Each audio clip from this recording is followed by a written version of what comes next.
He's lost his glove again. Keefe skates to center. Keefe to the blue line and over.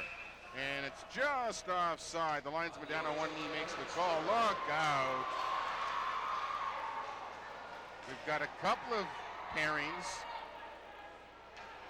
I don't know which is the main event here. Vukovic and Sheldon Keefe were going to go.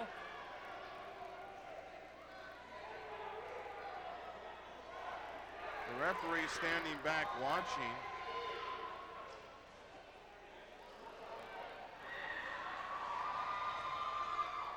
Vukovic and Pinisato. Linesmen get in to break them up. And really, that was the main event. Yeah. But not a lot of punches thrown in that little quorum. Cation has words with Snyder. They talk at long range. And it's going to be Barnes and Vukovic, the major combatants. I thought it was 26. It was not. It's 25, Barnes. Yeah, it was Barnes. So 3 minutes and 50 seconds into the third period, the gloves are dropped. And let's see how it starts here going into the corner.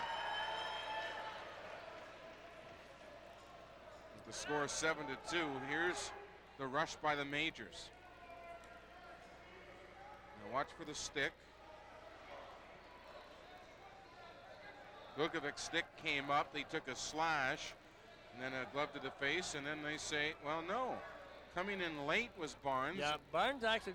He stepped in for Keefe. Yeah. Keefe skated away, and Barnes decided that he would take on Vukovic. Barnes could be a third man in. Yeah, I think that's the call. He's been already escorted to his dressing room at the south end of the Bay Shore, and referee Bob Langdon has to sort things out as they sort out the gloves and sticks.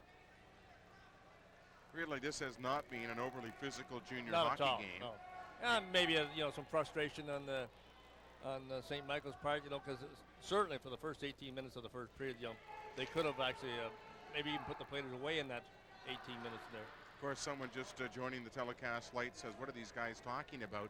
But in the opening minute, Curtis Sampert made an outstanding stop on Jefferson, a breakaway, and kept the score scoreless. St. Mike's did score the first goal. It was Barnes at 4:46.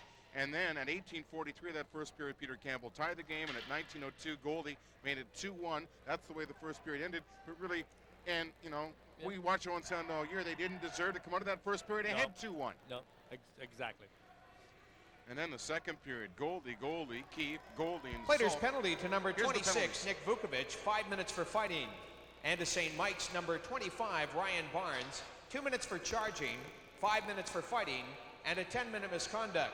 Time of the penalty, 3 minutes, 50 seconds. Nick Vukovic, 5 minutes for fighting. And to St. Mike's, Ryan Barnes, 2 minutes for charging, 5 minutes for fighting, and a 10-minute misconduct. Time of the penalties, 3 minutes, 50 seconds. On the OHL out-of-town scoreboard after 2, Kitchener leads London 3-2, and Brampton leads Erie 5-4. How do you do? There you go. Brampton ahead of Erie. That's good news for the Platers. Great news for the Platers. Because in the Midwest, Owen Sound trying to stay ahead of the Erie Otters in the battle for second, and Kitchener ahead of London. Yeah.